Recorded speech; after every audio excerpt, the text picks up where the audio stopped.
Assalamualaikum warahmatullahi wabarakatuh. Bertemu lagi dengan saya Sari Citra Pertiwi dalam acara Ngeteh ngebahas tentang hukum. Semoga kalian selalu diberikan kesehatan dan kebahagiaan. Terima kasih yang sudah like, subscribe maupun komen.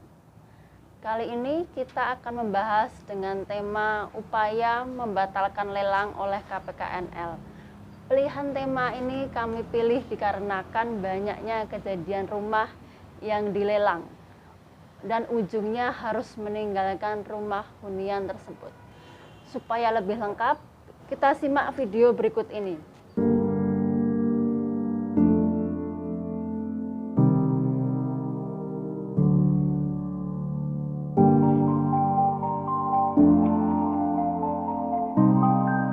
Pengadilan Negeri Jakarta Pusat dibantu TNI Polri dan Satpol PP melakukan pengosongan rumah milik Haji Salim di Jalan Johar Baru Utara, Jakarta Pusat pada Rabu 19 Januari 2022. Rumah tersebut terpaksa dieksekusi oleh PN Jakarta Pusat setelah ada putusan bahwa rumah tersebut sudah dibeli oleh Feni secara lelang dari KPKNL seharga 1,8 miliar. Kuasa hukum Feni, Suwardi Aritonang menjelaskan bahwa kliennya membeli lelang rumah tersebut pada tahun 2020.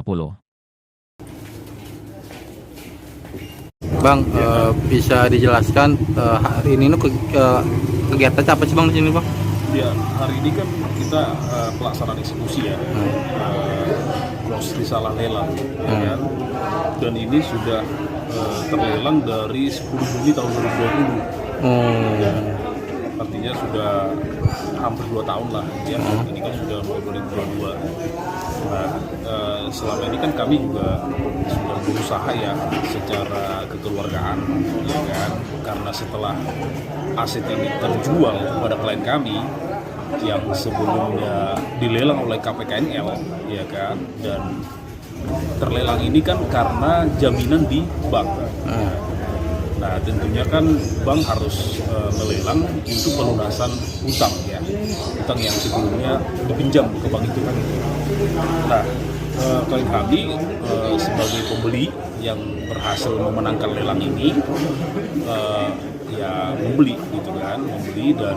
Nah, lelang tentu sangat menyakitkan bagi debitur. Padahal ada juga lelang yang tidak tepat. Untuk itu mari kita simak penjelasan sebagai berikut. Terima kasih Mbak Sari Citra Pertiwi. Kita bisa bersua lagi dalam acara Ngeteh ngebahas tentang hukum untuk menyampaikan informasi-informasi terkait dengan permasalahan hukum. Walaupun kita sekarang dalam situasi di kota yang berbeda, karena memang kesibukannya Mbak Sari Citra Pertiwi selaku advokat juga cukup sibuk, yang mana kali ini acara dibuat di daerah Wonogiri, tepatnya di Wedangan Susu Rempah Denkato, Selogiri, Kabupaten Wonogiri. Suasananya cukup sejuk, menyenangkan, makanannya pun juga variatif, sehingga bisa juga menjadi salah satu referensi bagi penonton Ngeteh ataupun masyarakat yang lainnya bisa menikmati keindahan ataupun berkunjung di tempat ini. Selanjutnya, sebagaimana tadi sudah disampaikan oleh Mbak Sari Citra Pertiwi, yaitu bahasan kali ini terkait dengan tips membatalkan lelang objek jaminan oleh bank atau lembaga keuangan. Memang masyarakat untuk memenuhi kebutuhan hidupnya banyak jalan yang ditempuh. Salah satu di antaranya yaitu dengan cara mengambil kredit ataupun pinjaman di bank. Namun, sebagian ada yang mulus-mulus saja. Artinya, sampai dengan perjanjian itu selesai, bisa melakukan pembayaran sampai dengan lunas. Namun, ada juga sebagian dari nasabah bank yang berujungnya yaitu pahit atau berujung menangis karena objek jaminan atau yang diagunkan akhirnya dilelang oleh bank. Mengapa bisa dilelang? Karena tentunya ada perbuatan ingkar janji. Hubungan hukum debitur atau peminjam dan kreditur pemberi pinjaman dimulai dengan adanya surat perjanjian kredit atau akad kredit yang biasanya dibuat di hadapan notaris. Sehingga produknya disebut dengan akta notaris.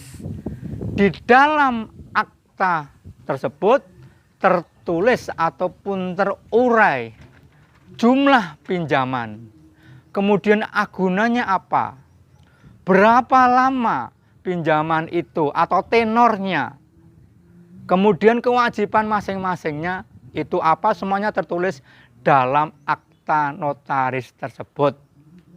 Nah, dengan adanya perjanjian kredit yang dibuat oleh notaris tersebut, itu adalah perjanjian pokoknya. Ada perjanjian aksesoris atau perjanjian lanjutan, yaitu adanya akta pemberian hak tanggungan yang dibuat oleh notaris. Nah, ada lembaga keuangan yang menindaklanjuti dengan adanya akta pemberian hak tanggungan, kemudian terbit hak tanggungan. Namun ada juga lembaga keuangan atau bank yang tidak membuat akta pemberian hak tanggungan, sehingga tidak bisa diterbitkan hak tanggungan oleh kantor ATR atau BPN setempat. Sehingga tidak menjadi kewajiban untuk menerbitkan hak tanggungan oleh lembaga keuangan atau perbankan tersebut. Pemberian hak tanggungan ini tujuannya adalah sebagai jaminan pelunasan uang debitur kepada debitur sehubungan dengan perjanjian atau pinjaman kredit yang bersangkutan.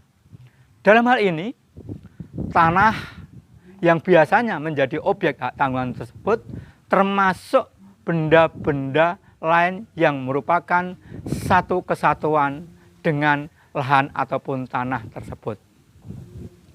Pembebanan hak tanggungan wajib memenuhi syarat hak tanggungan sebagaimana dalam Undang-Undang Hak Tanggungan, yaitu pemberian hak tanggungan harus didahului dengan janji untuk memberikan hak tanggungan sebagai jaminan pelunasan uang tertentu. Terima kasih Bapak Joko Sutarto atas penjelasannya yang sangat jelas dan lugas. Selanjutnya, apakah ada cara atau trik untuk membatalkan lelang tersebut? Sobat Ngeteh, menjawab pertanyaan dari rekan Mbak Sari Citra Pertiwi tersebut, maka kita akan mulai dengan pengertian lelang objek jaminan.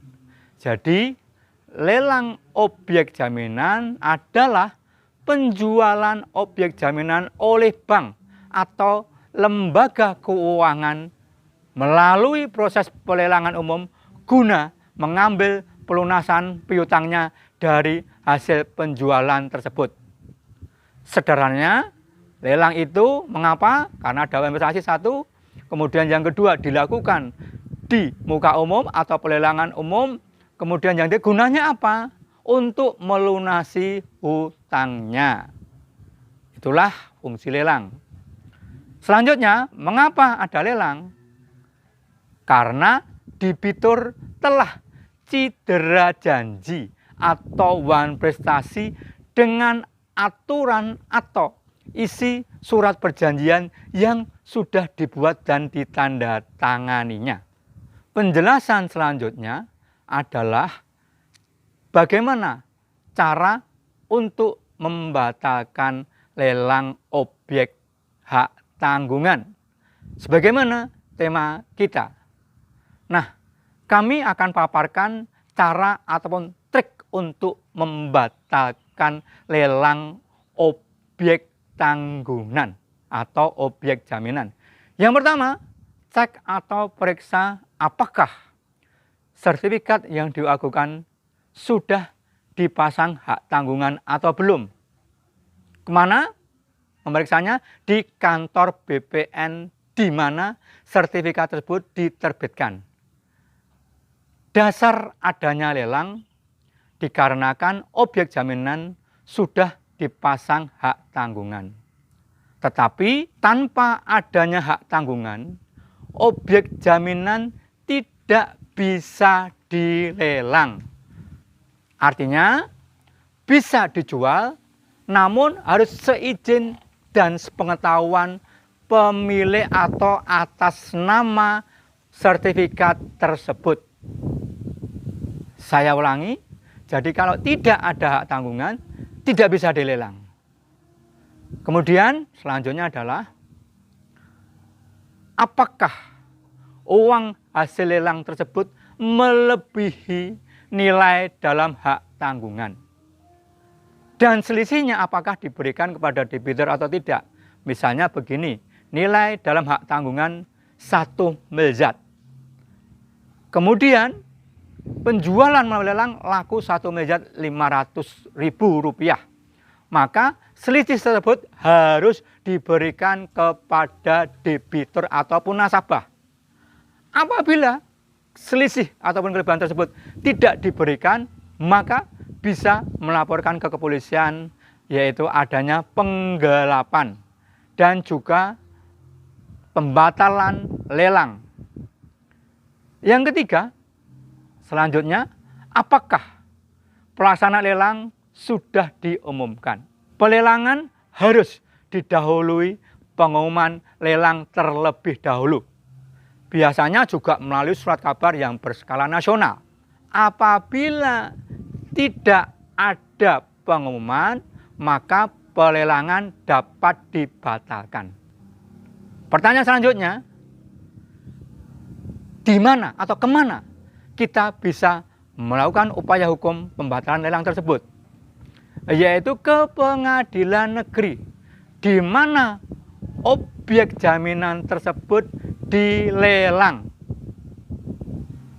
Sudah tahu tempatnya?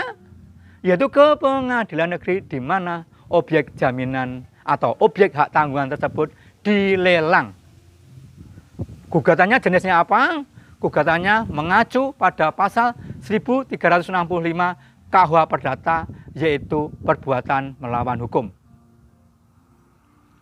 Menjadi pertanyaan selanjutnya, tempat sudah tahu, tolok ukurnya bisa dibatalkan apa? Siapa yang digugat? Setidak-tidaknya ada 3 pihak yang digugat, yaitu pihak bank atau lembaga keuangan, kemudian yang kedua yang sudah melakukan pelelangan yaitu KPKNL, kemudian yang ketiga adalah kantor BPN setempat. Demikian singkat cerita bagaimana cara membatalkan lelang. Semoga informasi yang kami sajikan bisa bermanfaat bagi sobat ngeteh dan masyarakat umumnya. Terima kasih. Demikian tadi penjelasan dari Bapak Joko Starto. Sebelum kami tutup acara ngeteh ngebahas tentang hukum kali ini, saya ingin menyampaikan kalimat sebagai berikut. Harta yang paling baik adalah harta yang bermanfaat. Terima kasih, sampai berjumpa lagi di acara selanjutnya. Wassalamualaikum warahmatullahi wabarakatuh.